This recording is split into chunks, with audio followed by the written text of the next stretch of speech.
Assalamualaikum warahmatullahi wabarakatuh.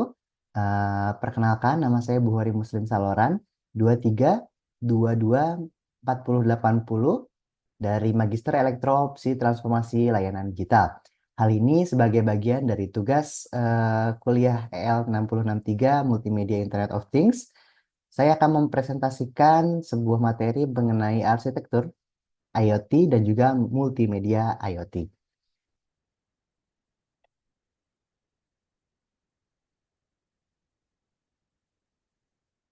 Baik, tunggu sebentar.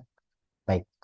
Eh, Presentasi kali ini sumbernya adalah dari Nauman dan kawan-kawan, sebuah paper berjudul Multimedia Internet of Things, A Comprehensive Survey, yang berisi survei komprehensif tentu saja mengenai multimedia Internet of Things dengan menekankan pada aspek arsitektur, protokol, dan juga aplikasinya.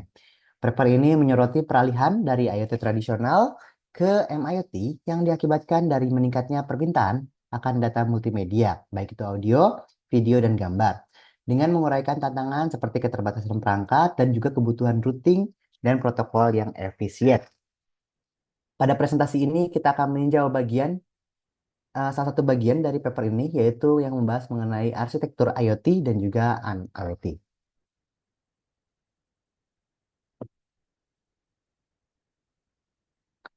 Nah, secara umum, dasar dari arsitektur IoT ini terbagi menjadi tiga lapisan.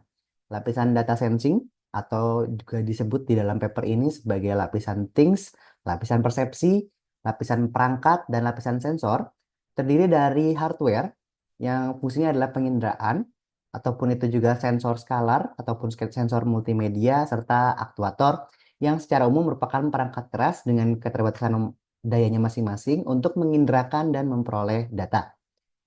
Kita beralih ke lapisan berikutnya, yaitu middleware atau lapisan network atau lapisan transmisi, terbagi lagi menjadi dua sublayer, yaitu lapisan interkoneksi antara perangkat dan aplikasi, dan juga lapisan inti yang fungsinya adalah menentukan rute optimum.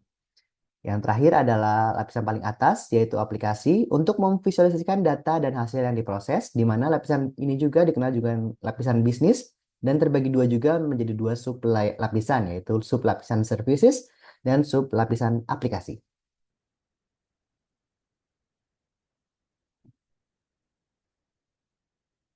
Seperti yang sudah sama-sama kita tahu, dalam sistematik review, literatur review, ada beberapa yang menjadi arsitektur IoT tradisional yang diusulkan. eh, Semuanya memiliki berbagai berbagai macam tipe, tapi biasanya banyaknya memiliki tipe-tipe yang menjelaskan lebih jauh mengenai middleware atau lapisan jaringan. Di yang berbasis middleware, kita melihat bahwa di middleware-nya itu dia terdapat cloud services, manager query, penyimpanan, pemrosesan event, dan juga jaringan itu sendiri. Lalu di arsitektur yang diusulkan dan berbasis perangkat software defined atau SDD, itu kita langsung memisahkan secara berbeda antara lapisan jaringan dan lapisan perangkat yang software defined atau SDD, di mana SDD-nya sendiri terbagi menjadi manager services dan juga mapping dari cyber physical. Untuk yang berbasis cloud, dia sama lapisan jaringannya terpisah, di mana ada juga lapisan cloud yang di dalam yang berfungsi untuk komputasi analitik maupun untuk penyimpanan dan juga keputusan. Sedangkan untuk arsitektur IoT tradisional dengan tiga lapisan pada paper milik Lin dan kawan-kawan, lapisan jaringan itu punya dua, yaitu jaringan akses dan jaringan inti. Jaringan akses itu fungsinya adalah eh, mencari rute atau menghubungkan antara perangkat, dengan maaf, jaringan inti adalah untuk menentukan rute optimum, sedangkan jaringan akses adalah untuk menghubungkan antar perangkat. Sementara di lapisan aplikasi ada juga sublapisan aplikasi dan juga sublapisan services. Lalu bagaimanakah arsitektur arsitektur IoT untuk MIoT yang diusulkan dan direview di dalam paper ini? Yang pertama, kita akan bertemu dengan arsitektur MIoT berbasis multi-agent oleh Alfi dan kawan-kawan di papernya berjudul Internet of Multimedia Things, Vision and Challenges. Yang pertama, Dia membaginya menjadi 4 lapisan atau 4 proses. Yang pertama adalah penginderaan multimedia atau multimedia sensing yang berfungsi untuk pemrosesan pratransmisi, di mana di dalamnya ada teknik untuk melakukan transformasi data, kuantisasi data, estimasi rute, dan juga kompresi data yang fungsinya adalah untuk mengurangi kebutuhan bandwidth. Yang berikutnya adalah reporting dan addressability, untuk melakukan reporting atau penghubungan antara tiap lapisan. Lalu yang ketiga ada multimedia aware cloud untuk memahami berbagai kebutuhan atau layanan dari end user. Dia juga melakukan identifikasi perangkat secara unik di tiap perangkatnya, bagaimana dia bisa teridentifikasi secara unik. Lalu dia melakukan penamaan untuk konten multimedia agar lebih efektif dalam pencarian. Lalu yang terakhir adalah menyimpan, mengategorikan, dan memproses data yang diperoleh. Inti dari arsitektur MOIT berbasis multi-agent ini tentu saja adalah sistem multi-agent pada layer aplikasi, di mana agent itu adalah perangkat lunak yang secara otonom bekerja untuk dan mandiri untuk mencapai tujuan sesuai dengan resources atau batasan yang sudah didesain. Arsitektur MIoT berbasis multi-agent ini kemudian dikembangkan oleh Kairi dan kawan-kawan menjadi arsitektur MIoT berbasis agen yang fungsinya agar bisa lebih praktikal diterapkan. Di mana lapisan pertama, perangkat multimedia dan komunikasi, dia akan mengalirkan data dari dan ke sumber daya dari layanan MIoT atau MIoT resources. Dalam hal ini adalah cloud dan juga edge node. Nah, nanti sumber daya dari layanan IoT ini akan terhubung melalui penghubung sumber daya pada agen atau, ya, seperti yang tadi saya sudah jelaskan, sebuah perangkat lunak otonom yang akan terhubung dengan aplikasi, di mana aplikasi nanti memberikan modul-modul yang diperlukan, lalu agen mengirim pada penghubung sumber daya kemudian mengambil sumber daya yang diperlukan dari layanan MIoT, lalu diberikan lagi kepada agen, dan dari agen diberikan kepada aplikasi melalui API, application melalui API.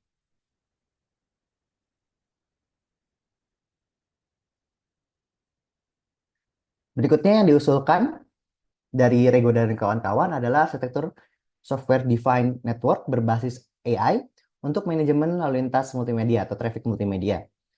Pada eh, arsitektur ini, jadi jaringan IoT itu akan dibagi menjadi beberapa IoT network heads, baik itu layer aplikasi, layer network, maupun layer things, di mana dia IoT network heads akan memberikan data-data atau hal-hal yang diperlukan kepada SDN Cloud berbasis AI, di mana datanya itu diantarkan pada SDN atau Software Defined Network Controller, dan lalu diberikan pada modul AI.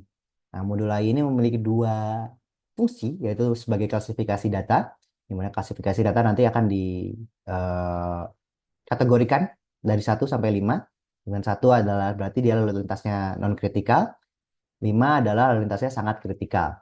Lalu dia juga akan memberikan estimasi sumber daya berdasarkan klasifikasi tersebut.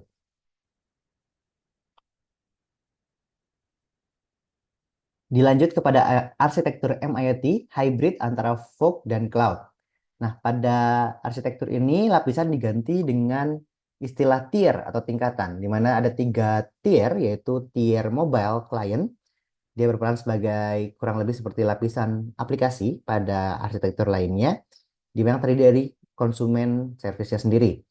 Lalu yang kedua, yang berwarna hijau, ini adalah inti dari arsitektur MIoT hybrid atau fog cloud adalah fog node, di mana fog node ini adalah untuk memproses secara real time dari query kolektif, baik itu spasio-temporal maupun individual.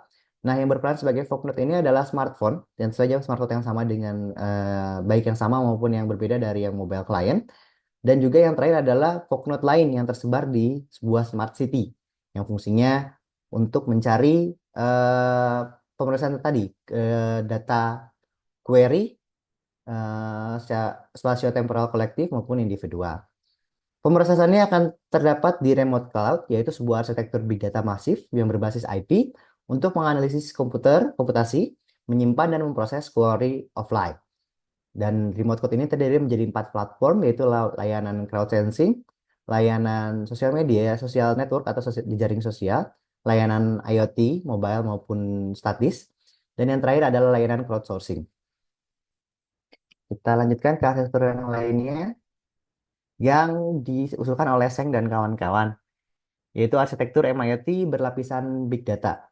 Pada arsitektur ini sebenarnya hampir mirip dengan IoT tradisional, cuman dia melakukan penambahan, yaitu ada lapisan identifikasi, yaitu lapisan perangkat yang pertama kali untuk mengidentifikasikan perangkat secara pertama kali berdasarkan ID objeknya. Jadi untuk memperoleh optimum routing ya. Lalu di antara lapisan komunikasi dan lapisan aplikasi terdapat sebuah lapisan middleware baru yang menyediakan dukungan tingkat perangkat lunak untuk layanan fungsional, yaitu penemuan sumber daya, manajemen data, layanan non-fungsional yang mencakup keandalan, skalabilitas, dan keamanan sistem. Lalu ada lapisan lainnya, yaitu lapisan komputasi multimodal yang bertanggung jawab untuk menyediakan komponen hardware untuk komputasi dan juga real-time operating system atau RTOS. Di dalam lapisan komputasi multimodal ini, dia melakukan pemrosesan komponen itu menggunakan analisis big data, yaitu menggabungkan, menganalisis, dan memproses serta mengekstrak fitur yang diinginkan dari big data multimodal. Berikutnya ini adalah arsitektur keamanan yang berfokus pada keamanan lalu lintas mediaware. Banyaknya dari ZAO, serta ada juga yang secara umum dibahas di papernya ZAO. Yang pertama adalah key management, yaitu meliputi kontrol layanan, kontrol pengguna, user control, kontrol aliran yang kontrol aliran baik yang scalable maupun dari skema yang non scalable. Berikutnya ada batch recaying. Dia mengakomodasi beberapa aplikasi multimedia berdasarkan penguncian batch berkala, penguncian keluar dari batch berkalanya, dan penguncian ulang dari penggabungan batch berkala tersebut.